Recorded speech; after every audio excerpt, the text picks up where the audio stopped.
time to tune in. Now another Sports Center, it's a movement. The Baltimore Ravens, Super Bowl contending Baltimore Ravens, the most competitive division that they're in with the Pittsburgh Steelers, who are just beefed up, ready. I mean, that defense alone can win them a championship. Then on top of that, you know what I mean, you have the Cleveland Browns, who, wow, they have turned that team around so much. And then the Bengals are the Bengals. But the Baltimore Ravens, they had two big injuries. They had Justice Hill, who torn an Achilles. And then, of course, you have J.K. Dobbins, who took and tore a ACL. And then they have Gus Edwards. And Gus Edwards is a beast. He's no slouch. I didn't think for 1 minute, even before the Le'Veon Bell signing, that he was a slouch. That never even crossed my mind. But, man, Le'Veon Bell, Mike, what are your thoughts on the Le'Veon Bell signing? Man, I think that could be huge. Obviously, we said Gus Edwards. Like, I think he could definitely carry that offense as far as the running back goes. But the fact that they averaged, I think, over 200 yards rushing last year, you have to have multiple backs in that system. And I think having Le'Veon Bell, he hasn't had the most electric year since he signed with the Jets and all the stuff that preceded that. But I feel like they don't have a bunch of receiving threats. Le'Veon Bell, we know for a fact, is an upgrade out of the backfield as far as receiving goes and pass blocking goes. And we know if he has a good line to run behind, which they do have, he's a patient runner. So if he can get back 70% of what he was in Pittsburgh, I feel like that's going to be a dangerous backfield that nobody really wants to guard, man. And I feel like we know they're going to run the ball. If they haven't done anything well under John Harbaugh, they run the ball well and they play defense well, and that's why they're always a competitive team.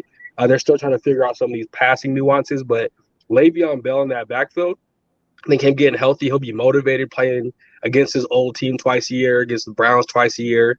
I think he'll be really motivated, and I really could see him taking that job, man, by week 4 or 5. I think he has a possibility of taking that over from Gus Edwards, man. Most definitely, man. And a lot of people are like, oh, he's washed. And, man, I just don't believe that. I don't, unless someone shows me otherwise. Here's the thing. He was from 2019, 2020. He was on the Jets, right? And the Jets had no O-line. They had no O-line protecting that man. I hate to say it was like he had a high school O-line blocking for him. It wasn't that bad, but it was pretty dang bad. I mean, the Jets have been the rejects of the NFL for a long time. Then he goes over to Super Bowl contending the Kansas City Chiefs. Huge upgrade, right? But then, you're over there with Clyde Edwards-Helaire. That's predominantly a throwing offense. He got the ball a little bit and stuff like that, but that was it. It wasn't a whole lot to that, and he's brand new on the team, so he's not going to get majority of the carries.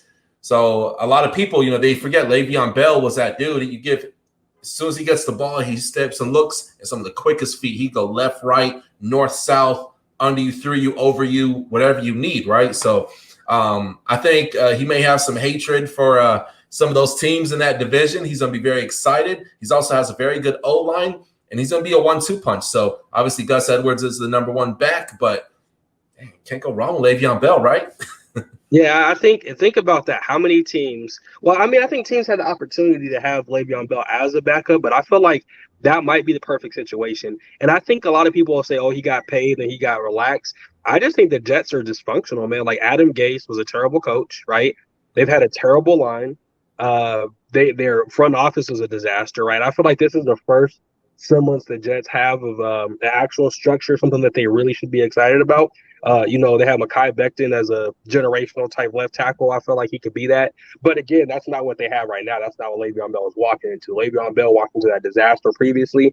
So I do feel like it might be harder to stay motivated in that situation. Again, he's a professional. Their job's to stay motivated.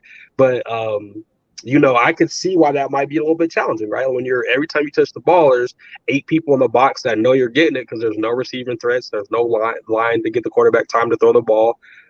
Sam Darnold had the yips when he was there because he was seeing goals from getting hit all the time, right? So I just feel like Le'Veon Bell now in this situation with an established team, he's not going to be asked to carry that offense. Lamar Jackson's the definitive leader on that team. So I feel like he could fit in there very well. And like once he gets his feet under him, because again, working out on his own, I'm sure he's in shape, but being in shape and being in football shape are two different things. So I think after a few weeks of him getting in football shape, man, we might see a flashback of old Le'Veon. I definitely picked him up in fantasy already. Hey, absolutely. And I will end on this note. I'm a loss for words when it got me over here stuttering. But the Baltimore Ravens, this is what championship winning teams do.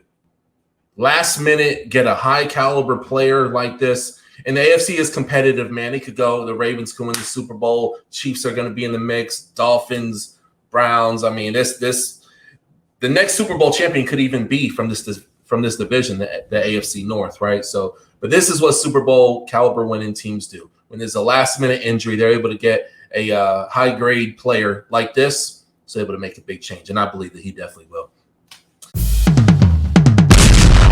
Turn 100 for the touchdown, king crown, gain inside, leading your town, hit you faster than the sound, bad boy throw it down, yeah I'm ill, not my will, don't copper fill the house, listen to the roaring crowd, drop a light, calm it down, Heisman all the haters mouth, superhero hit them wow, packing more action than bing boom bam pow, touchdown for the win, we live, subscribe right now.